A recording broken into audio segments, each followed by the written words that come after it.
viewers in Wales will probably remember the first reports in the news.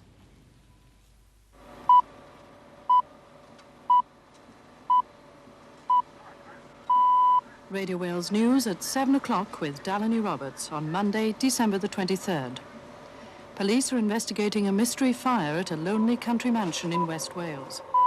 Dyfed Paris police have set up an incident room nearby as part of their investigations into the fire and the deaths of 58-year-old Richard James Thomas and his 52-year-old sister Helen. Originally, police suspected it was a case of murder and suicide, but after sifting through the rubble, they've changed their minds and believe an outsider is responsible.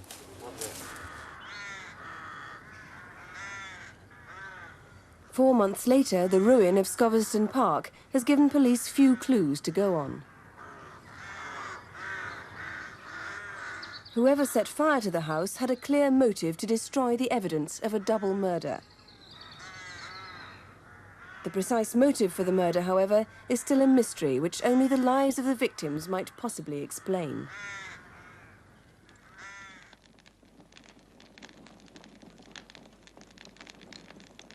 Richard and his sister Helen were both very shy and secretive people. They had few friends, although they were well known and well liked locally.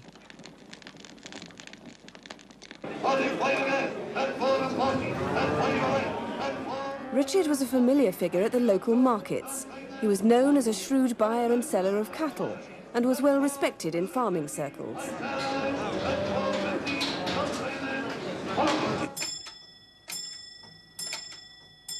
His sister Helen had spent much of her life caring for her aging mother. Devoutly religious, she used to translate books into Braille. Scoveston Park had been the family home since the 20s. Helen and Richard were brought up there.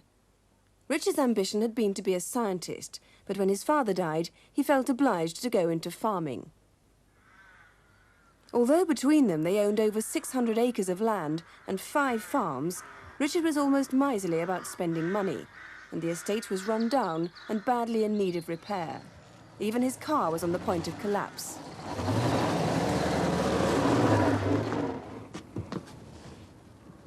But there was another side to Richard which has emerged since his death.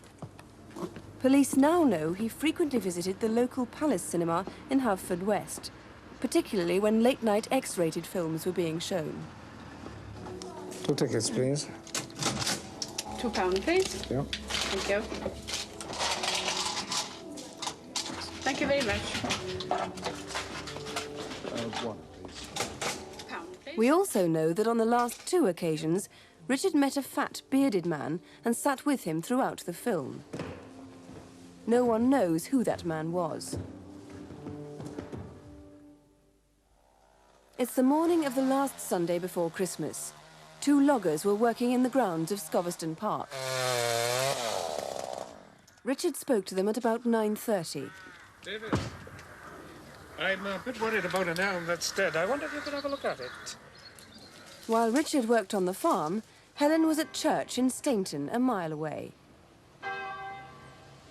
She always went to morning service, and friends say she seemed her usual self that day.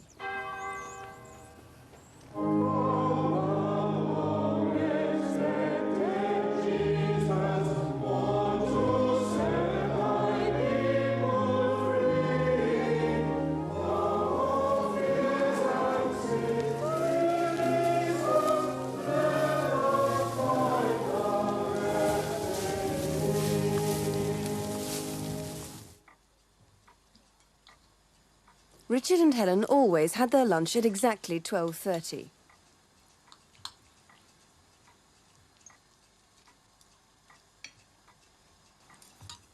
More gravy? Okay. At 1:30, the last definite sighting of Richard. He was seen on the Sentry Cross roundabout, heading in the direction of Nayland. What happened next is not known, but witness statements and forensic evidence provide a theory. A resident of Honeyborough Green in Nayland remembers a number of occasions when Richard parked his car outside her house. After a few minutes, a blue Land Rover would arrive to pick up Richard. Police believe the driver was probably Richard's lover.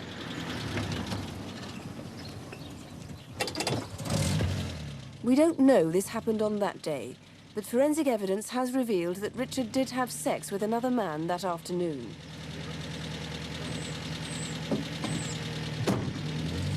The witness recalls they'd usually be gone a couple of hours. The last sighting of Helen Thomas was at 3:30 as she was leaving one of her farms. As far as we know, she drove straight home, and she would have arrived at around 3:45.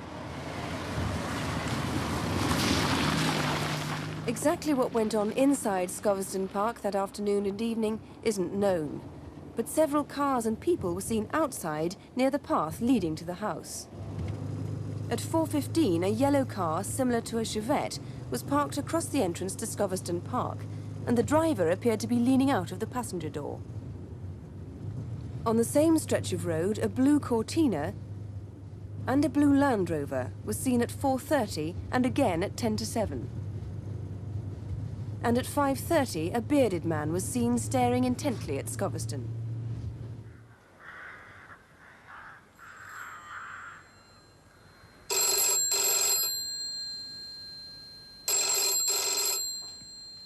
At 9 o'clock, Helen took a call from one of their tenants. 5642, hello. Hello, Helen. David, Scoveston Grove here. Oh, hello, David. What can I do for you? Is Richard in?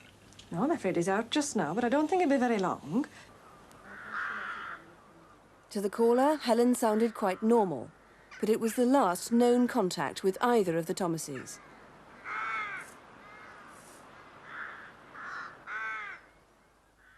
Within an hour, Helen was dead. She was shot, probably in her bedroom, and it was in that room at about 10 o'clock that the fire was started.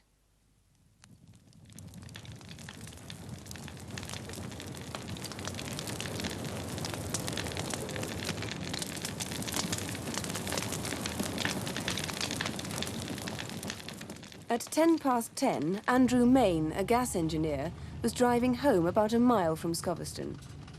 As he drove, a Land Rover came towards him at speed and on the wrong side of the road. He tried to get the number, but it was too dark.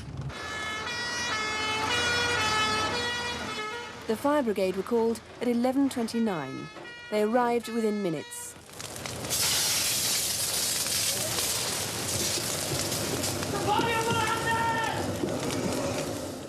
The body was Richard Thomas. He died of shotgun wounds to the stomach and the head.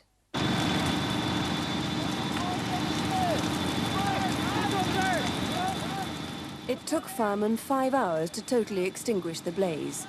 Scoveston Park was gutted.